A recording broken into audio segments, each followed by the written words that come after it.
আমার একটা ভুল ধারণা ছিল, আজকে আপনাদের সাথে শেয়ার করে। আগে মনে করতাম যে বাংলাদেশি শুধু মানুষ মানে হারাম পথে ইনকাম করে, কিংবা টাকার জন্য মানুষ কামড় মারে। কিন্তু বিদেশ আসার পরে দেখলাম যারা প্রবাসী আছে, আমিও একজন প্রবাসী, তারপর বললাম এই প্রবাসীর ভিতরে অনেক প্রবাসী আছে যারা কল্পনার বাহিরে হারাম পথে কিভাবে টাকা কামাই করে।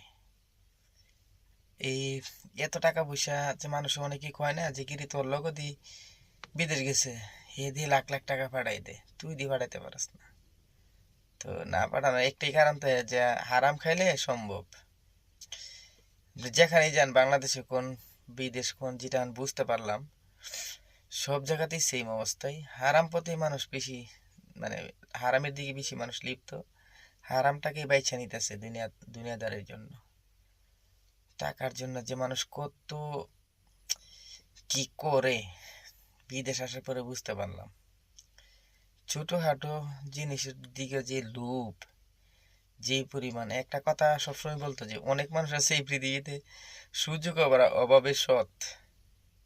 তো এগুলো আস্তে আস্তে প্রমাণ হইতেছে, বা আমি নিজে চোখে দেখতে পাইতেছি, বুঝতে পারতেছি। তো আপনাদের সাথে এটা এই জন্য শেয়ার করলাম।